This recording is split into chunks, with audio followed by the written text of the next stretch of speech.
Hey, what's up? Just want to check in and share something with everybody that just has been on my mind. It's been on my mind, it's been on my heart, and so just thinking about this as I've been working with young men and older men. I've been working with them on some level for about the last 10 years, and the more you look at the statistics and the studies that show that on such a large scale, 60, 70, 80% of the time, young men who don't have a positive male in their life, they fail in every area, from runaways to defiance and just drug use, high school dropouts, those who exhibit criminalistic mindsets or get involved with illegal behaviors, all of those things, they join the gangs, they start doing the drugs, they drinking, all of that stuff, violent crimes, all of those things are affected drastically in the life of young men when they do not have a positive man in their life. Now here the thing is, it don't have to be their father, even though he is the key, he is the biggest one. But we understand, our culture, our community, fathers are oftentimes not around. But the studies do not say it has to be a dad.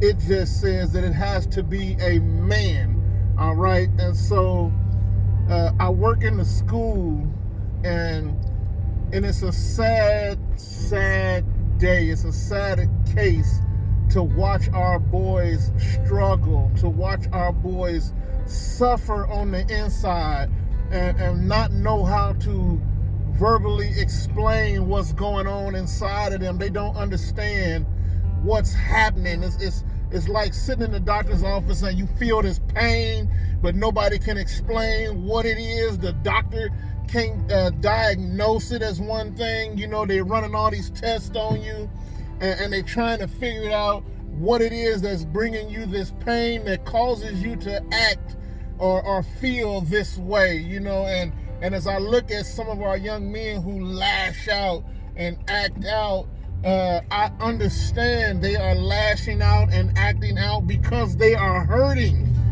and they can't explain the pain. They don't know, because I don't got my dad in my life. That's why I'm doing this. They can't tell you that. They don't understand it, but I know it. I've been that. I've seen that. You know what I'm saying? And it fits right in line with all the studies and all the statistics. And so the one thing is I don't got my dad.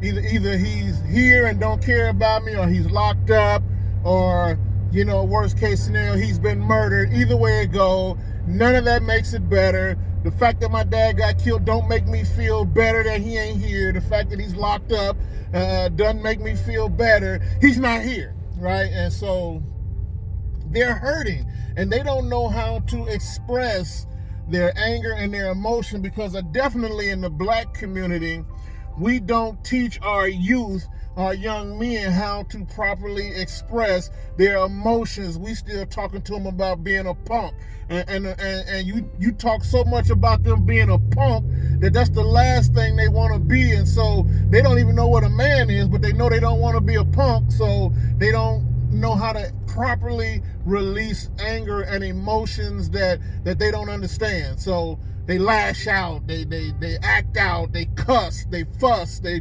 do all these things that get themselves in trouble. And here's the thing, they don't care. They don't care.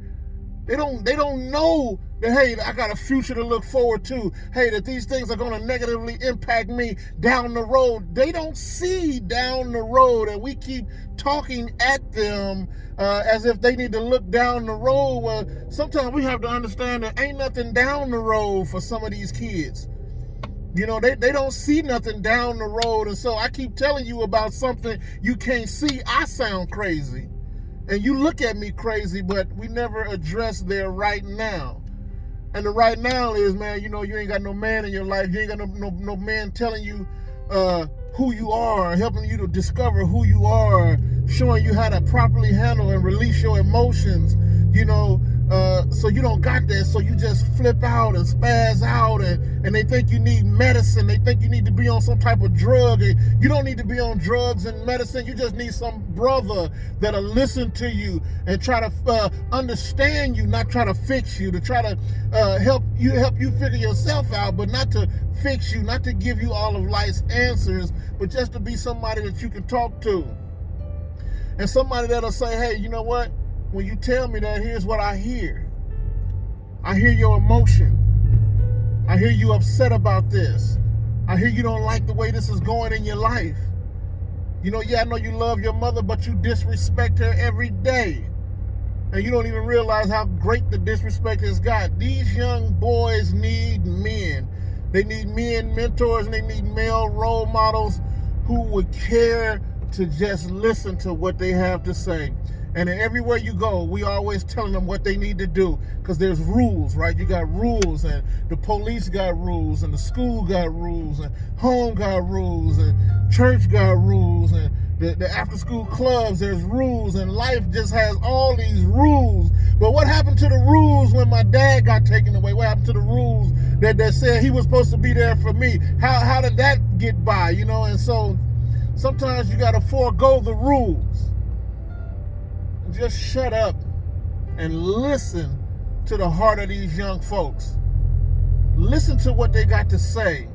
Make them feel like what they got to say is important to somebody, because nobody's listening to them. All you ever hear them say, yeah, I tried to tell her this, I tried to tell her that, and she wasn't listening. I tried to say this, I tried to do that, and nobody's listening. And you wonder why they're yelling and shouting, because they're frustrated and they're angry. And they got reason to be, because all we do is this. You should, you need to. And we never just sit down and just say, hey, tell me what's going through your mind. Tell me what you think about today. Tell me what you think about this situation that you're going through. How do you feel about not having your father around? How does that make you feel? How does it make you feel that your mom mad at you because you remind her of your father? You know, we never ask these questions and just let them talk. What I found in talking to these young men, that if you ask the right question and pass them the microphone, they won't shut up. They won't shut up. They'll talk. Why? Because they 13 years old and ain't nobody heard them say nothing for the last 12 years. Nobody's listening to them. They 16 years old and ain't nobody listened to them for the last 14 years. Since they've been able to talk, nobody has been able to just listen to them. And so if we want to make a difference in the community, if we want to make a difference in the world, if we want to make a difference in the life of at least one of these young men, take some time to listen, brothers. Take some time out of your day, not to tell them, hey, man, you don't need to be out here in these streets. Hey, man, you don't need to be smoking that stuff. Hey, man, you don't need to be playing with them guns. They know all of that. Ask them why. Ask them why you do that. Ask them, what is it about that you really enjoy, that you like?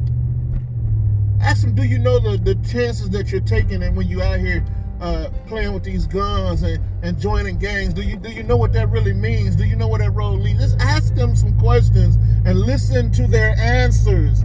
And don't listen to their answer waiting to jump in and give them the right answer. Don't make them feel like their answer is wrong, because here it is. Their answer is their answer. And whether it's right or wrong, it's their answer, and it's how they feel. And if we want to help them move forward and become better, I need to understand how you feel and why you feel that way. Because if I never address that, me telling you what you should do and what you could do is irrelevant. It's irrelevant. Because obviously you're not doing the right things for a reason. It's not because you're dumb. It's not because they're stupid. Okay? There's a reason to it. And if we ever want to get to the fix, we got to deal with the reason why we're broken. We're playing with broken toys. And we got to understand that if I got a truck that only got 3 wheels, I cannot, it is ludicrous, it is silly of me to expect it to roll right. It's not gonna roll like a truck with 4 wheels. It's broken. And it rolls, yes. You can still play with it, yes. You can still operate with it, yes, but it will not function the way it was designed to function because it's missing a key element. And that is our youth today. That is our young men as well as our young women in the manhood. They are missing a key element, and therefore these are broken individuals that, yeah, they still operate in life. They still got to go through life. They still got to live, but they ain't doing it right because they've been broke. And so if we ever want to fix them, we got to deal with the brokenness first. And we can't tell them just move past that, just forget about that, think about your future. Your dad ain't here now, you just got to keep on living. You can't tell them that. Maybe that works for you, but you ain't them. So I just wanted to say, let's try from now on to listen. Let's be determined, brothers, to pull another young man over, whether he's your son or not. Because it didn't say it had to be a father. It just had to be a positive man. Don't pull him over and roll nothing up with him. Don't pull him over and teach him the wrong thing. Pull him over and be on something positive and just let him talk. Just ask him about himself. I guarantee you'll make a difference in his life just making him feel like somebody cares about what I got to say. All right? Male mentoring is 130% needed. We got to step it up, brothers. We got to step it up, you know. And if each one just reach one, I'm not asking you to go out to speak to the masses. You don't got to speak to 1,000 people. But if you just reach one, make a difference in that one. All right. God bless y'all.